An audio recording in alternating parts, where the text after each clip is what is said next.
시청자 여러분 안녕하십니까? 한 주간의 한인사회 주요 소식을 전해드리는 KBN 뉴스 주간 브리핑입니다.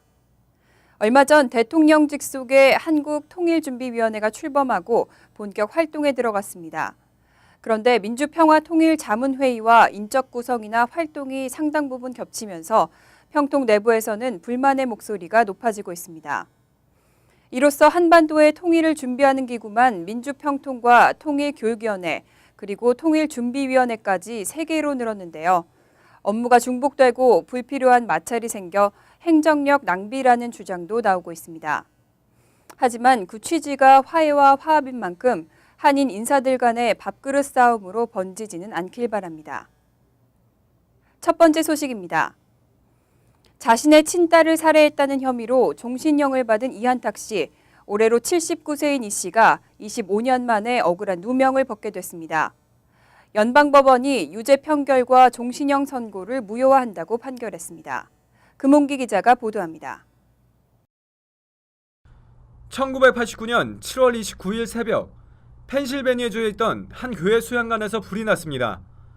이한탁 씨는 우울증을 앓고 있던 20살 딸과 함께 이곳에 머무르고 있었는데 이 씨는 가까스로 목숨을 건졌으나 딸 지연 씨는 탈출하지 못하고 그 자리에서 목숨을 잃었습니다. 검찰은 이한탁 씨의 옷에서 발화성 물질이 검출됐다며 이 씨를 방화 살해 혐의로 기소했고 재판부는 이 씨에게 종신형을 선고했습니다. 이 씨는 수차례 항소와 재심을 요청했지만 모두 기각됐습니다. 하지만 지난 2012년 화재 원인에 대한 변호인 측 보고서를 재판부가 받아들이면서 사건은 새 국면을 맞았습니다. 재판부는 이 씨의 혐의에 대한 증거가 비과학적이고 지금의 수사 기준으로는 인정할 수 없다며 이 씨의 유죄 판결과 종신형 선고가 무효화돼야 한다는 권고문을 발표했습니다. 검찰은 이의를 제기했지만 연방법원은 지난 8일 이 씨의 종신형 선고를 무효화한다는 판결을 내렸습니다. 또 검찰이 앞으로 120일 안에 이 씨를 새로운 증거로 재기소하지 못하면 석방할 것을 명령했습니다. 오늘 날짜로 피를 골드버그 변호사께서 연방법원 판사에게 베일 모션이라는 제가 한국말로 정확히 말씀드릴 수 없지만은 보석인데 가석방 보석이게 되겠죠. 그걸 신청을 했는데 그게 이제 혹시라도 오케이 하게 되면은 2, 3주 안에 석방이 될 수 있다는 이제 가능성을 갖게 되는 겁니다. 검찰의 재기소가 쉽지 않아 이한탁 씨는 복역 25년 만에 딸을 살해했다는 누명을 벗고 조만간 석방될 가능성이 높아졌습니다. KBN 뉴스 금홍기입니다. 뉴욕 일원 한인사회의 한글학교 지원과 한국어 보급 지원에 앞장서고 있는 뉴욕 한국교육원이 지난 12일 기자간담회를 열었습니다. 한국어 교육과 관련된 재외동포 지원 활성화 방안을 선보였습니다. 주성훈 기자가 보도합니다. 뉴욕 한국교육원이 오늘 발표한 재외동포 교육 지원 활성화 방안은 총 8단계로 미 동북부 지역의 한국어 교육 허브 기능 강화 및 소통 체계를 선진화하고 각 교육기관과의 유대 강화 및 현안 등을 파악하는 데 주력합니다. 이를 위해 내년 상반기까지 뉴욕 지역을 대표하는 단체 대표와 교육 지도자로 구성된 뉴욕 재외동포 교육발전협의회를 구성하고 한글 학교들의 질적 향상을 위해 학교 경영을 전문으로 하는 컨설팅 그룹을 구성합니다. 또한 전문 교재 부족 문제를 해소하기 위한 상설센터 설치 및 교재 개발을 적극 지원한다는 계획입니다. 취임 1주년을 맞은 뉴욕 한국교육원 박희동 원장은 동포 학생들의 정책성 함양 및 바른 인성교육과 선생님들이 가르치면서 보람과 희망을 품을 수 있도록 적극적인 지원을 하겠다고 밝혔습니다. 그래서 어떻게 하면 한국 학생들이 행복할 수 있느냐 이런 부분에 대한 고민을 제가 좀 담았다고 할 수 있고 그 선생님들이 보다 더 보람 가지고 학생들 가르칠 수 있도록 어떻게 하면 우리가 지원할 수 있느냐 이런 부분에 대한 고민을 많이 했고요. 뉴욕과 뉴저지를 비롯한 펜실베니아, 코네티컷, 델라웨어를 관할하는 뉴욕 한국교육원은 관할 지역 외에 거주하는 원거리 학생들을 위해 한국어 능력 시험을 내년부터 연 2회로 늘리고 정기 방문을 통해 한글 교육과 관련한 교류 협력이 원활하게 이루어지도록 한다고 밝혔습니다. KBN 뉴스 주성훈입니다. 얼마 전 뉴욕 퀸즈에 위치한 한인 학원에서 유학을 온 어린 한국 학생들을 상습적으로 체벌하는 일이 벌어졌습니다. 학원의 원장과 직원이 경찰에 체포되긴 했지만 근본적인 대책이 필요해 보입니다. 지역 정치인들이 이런 문제를 방지하기 위해 법제화에 나섰습니다. 금홍기 기자가 보도합니다. 뉴욕 퀸즈 리틀렉에 있는 한인이 운영하는 한 사설 보습 학원입니다. 이 학원 원장 최모 씨와 직원 박모 씨는 어린이 학대 혐의로 퀸즈 검찰청에 기소됐습니다. 최 씨와 박 씨는 영어를 배우기 위해 부모 없이 홀로 미국에 온 9살에서 11살 사이에 초등학생 4명을 때리거나 화장실에 보내지 않는 등 학대한 혐의를 받고 있습니다. 뉴욕주 정치인들이 이러한 어린이 학대 사건을 방지하기 위해 법제화에 나섰습니다. 토비엔 스타비스키 상원의원과 랑킴 하원의원은 오늘 기자회견을 열고 조기 유학생을 관리하는 가디언과 학원에 대한 관리 감독을 강화하는 법안을 제출하겠다고 밝혔습니다. 법안은 해당 관련 기관들의 실태 조사를 마친 뒤 학부모협회나 교사협의회 등의 자문을 거쳐 다음 회기에 상원과 하원에서 각각 발의될 계획입니다. So we're going to be taking a look at legislation, not for this year, but for next year. We'll pass around some study, some ideas. We're going to meet with other groups and see what they have to say, because our children's welfare is really the most important part of this situation, and I thank. 미국에서는 부모가 동반하지 않은 미성년의 유학생에 대한 법적 관리를 맡는 가디언제를 의무화하고 있습니다. 하지만 가디언 자격 요건은 간단한 신원만 작성하면 되기 때문에 아이들을 보호하기에 적절치 않은 사람도 얼마든지 가디언이 될 수 있어 관련 법안 수정이나 상정이 시급해 보입니다. KBN 뉴스 금홍기입니다.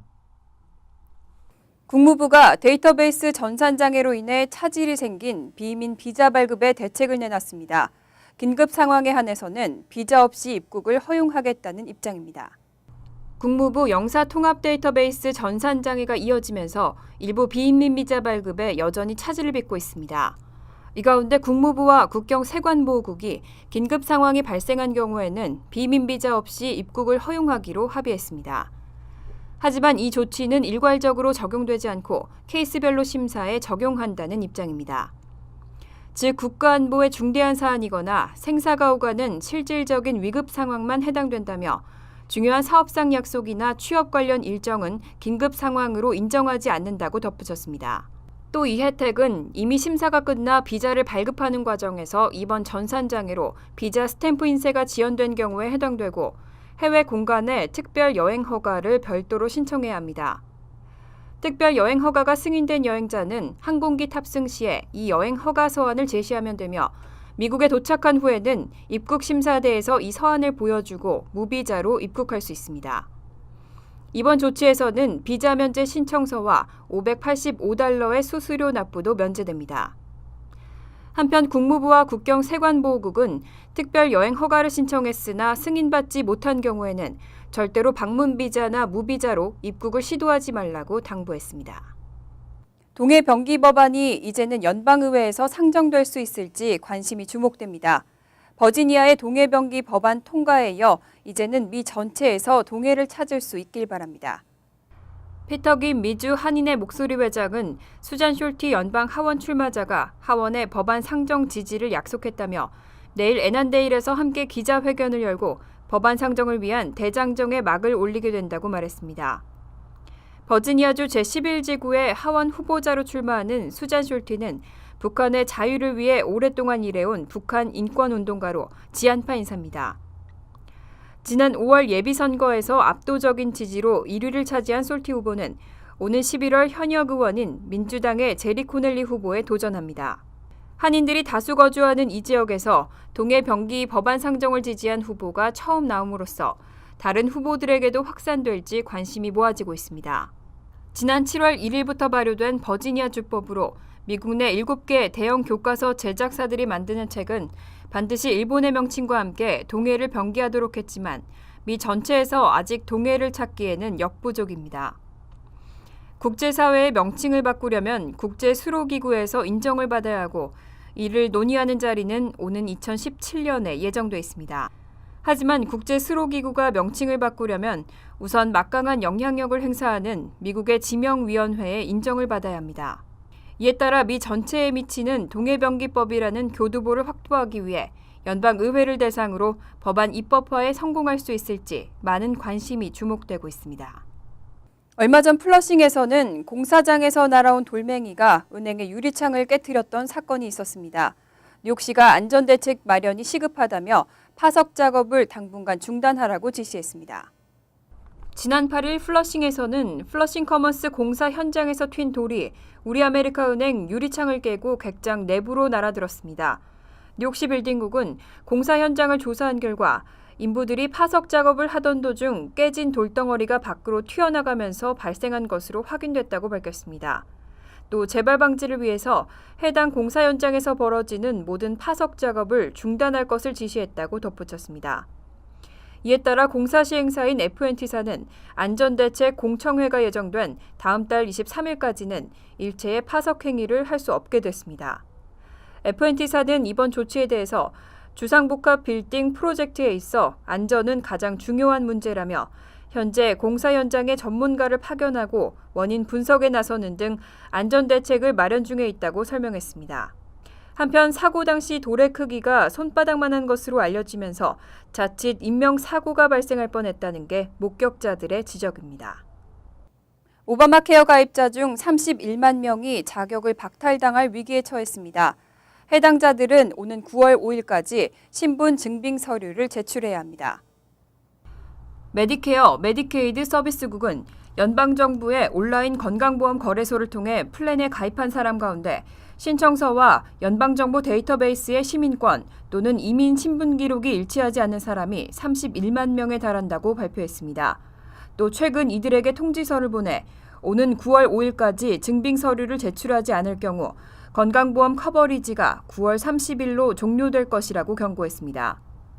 증빙서류 제출 통지가 발송된 가입자의 거주지는 플로리다주가 9만 3,800명으로 가장 많았고 뉴저지주는 9,600명으로 9번째로 많았습니다.